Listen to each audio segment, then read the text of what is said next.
पीठ किसून घेतलं आहे आणि आता मी बेटाचं थालीपीठ करते कारण पटकन करायचं आहे. मला पुन्हा परत पुढे ऑफिसला पण जायचं आहे. सो मी पटकन बनवते. बघा आमची रेसिपी. बघू शकता गाईज, मी याच्यामध्ये आता हे घातलं आहे, वाटलेलं हिरवं वाटण घातलेलं आहे.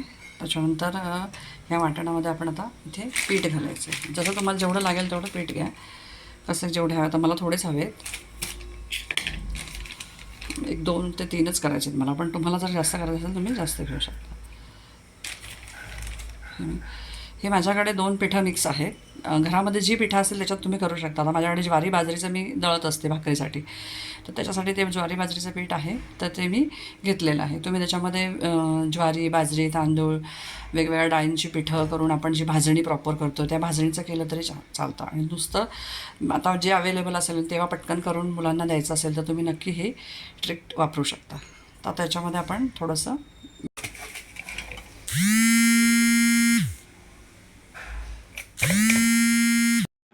मीठ टाकते, थोडं म्हणजे चवीपुरतं.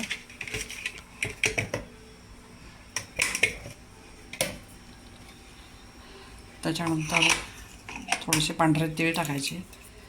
त्याच्यानंतर हळद टाकायची, थोडीशी लाल तिखट टाकते. आपण हिरवी मिरची घातलेलीच आहे त्यामुळे थोडंसं लाल तिखट टाकले आणि वरून थोडीशी कोथिंबीर टाकते.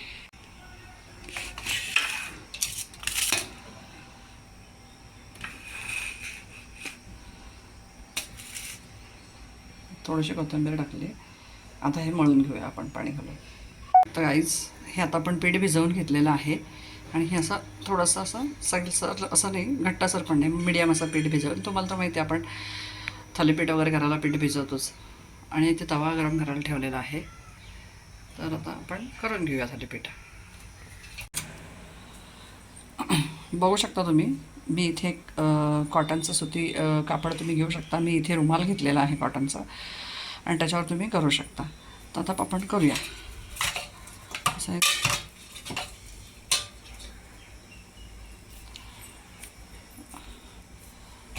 आपण हे याच्यावरती थोडंसं पाणी हे शिंपडून घ्यायचं असं आणि छान असा गोळा करायचा आणि आपण हा हाताने थापायचा, बोटाने पुढच्या 4 पेरांनी थापायचा आणि नंतर मग मधल्या पेरांनी असं.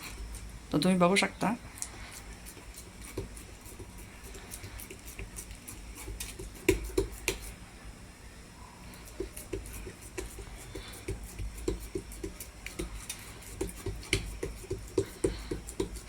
कडेने थोडंसं पातळ छान आणि असं थापून घ्यायचं.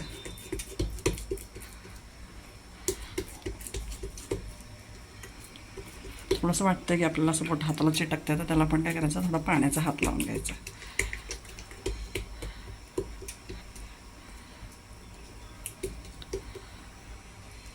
तर हे झालेलं आहे थापून, पण ह्याला असे मध्ये मध्ये असे होल करायचे, बोटानेच करायचे, जेणेकरून त्याच्यात तेल आतपर्यंत मुरलं जातं छान. आपण हे टाकूया. बघू शकता आपण हे आता पॅनवरती टाकलेलं आहे. तर मध्ये मध्ये थोडंसं तेल सोडून घ्यायचं, फार नाही पण थोडंसं. कोणी तुम्ही तूपही सोडा चालेल.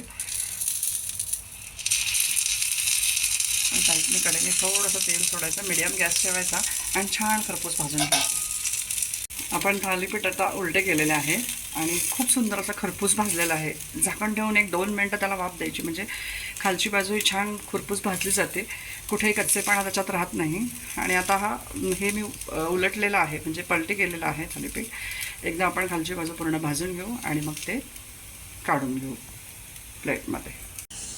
तर अशा प्रकारे आपले थालीपीठं बनवून रेडी आहेत. सर्व केली, या खायला तुम्ही पण. आणि कशी केलीत मी ती कमेंट करून सांगा. माझ्या चॅनलला लाईक करा, शेअर करा, सबस्क्राईब करा.